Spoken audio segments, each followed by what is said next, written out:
Bonsoir à tous, je tenais à faire cette vidéo pour souhaiter un bon courage à toutes les personnes qui passent le DSCG cette année. Donc là, c'est la semaine prochaine, donc surtout, ne stressez pas. Si vous avez bien travaillé, ça va bien se passer. Si vous n'avez pas assez travaillé, ça peut aussi bien se passer, on ne sait jamais. Si vous avez fait des annales, exactement comme je recommande dans mes méthodologies, moi je faisais que des annales. Donc si vous avez fait des annales, vous verrez, ça va être les mêmes sujets que l'année dernière, qu'il y a 2 ans, qu'il y a 3 ans. C'est toujours la même chose, donc ne paniquez surtout pas. Plus vous avez fait d'annales, plus vous avez de chances de réussir. C'est la méthode que moi, en tout cas, je prône.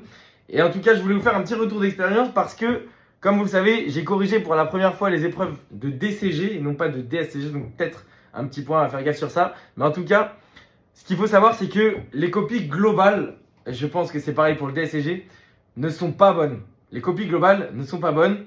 Ce qu'on retrouve à l'intérieur des copies, c'est pas incroyable. Ce qui fait que si vous arrivez et que vous avez déjà bien les mots-clés, que vous arrivez à bien structurer une réponse à la question, par exemple pour le droit, ou que vous présentez bien les formules, vous allez jusqu'au bout de vos explications en MSI, notamment par exemple dans les interprétations et en management, c'est facile d'attribuer des points quand on est du côté correcteur.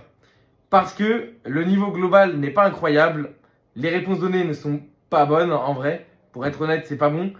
Et donc, dès qu'il y a une copie qui sort du lot, on a tendance à donner des points, plus même que ce que prône le barème en fait. Donc, en fin de compte, si vous savez que vous pouvez faire partie des bonnes copies, que vous avez bien révisé, que vous savez ce qui est attendu aux épreuves, c'est-à-dire que vous avez travaillé sur les corrigés, vous avez retenu comment est-ce que les réponses étaient attendues par les annales précédents, par les corrections des annales précédents, vous faites la même chose. Il n'y a pas de piège. Il peut arriver que parfois il y ait forcément des sujets qui sont assez rares, qui reviennent uniquement tous les 4 ans, tous les 3 ans. C'est pas grave. Dans le pire des cas, ce sera 4 à 6 points sur 20. Il vous reste encore 14 ou 15 points qui sont sur des points qui reviennent tous les ans ou tous les 2 ans.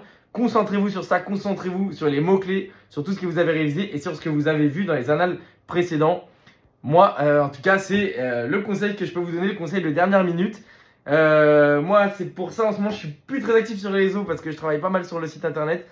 Mais je tenais quand même à faire cette vidéo, à reprendre juste pour faire cette vidéo-là, pour vous parler de mon expérience de correcteur et de comment vous pouvez faire pour essayer de gagner des points, même si, en fait, vous ne connaissez pas la réponse. Basez-vous sur les mots-clés et essayez de structurer d'un point A à un point B en plaçant les mots-clés entre ces deux points. Et franchement, on peut donner, même si c'est 0,5 points ou 1 point sur 4, si vous ne connaissez rien au sujet, on peut les donner très facilement. Donc, écrivez. Moi, c'est ça que je vous conseille. Voilà, sur ce, très bonne fin de révision à tous. Il y en a qui vont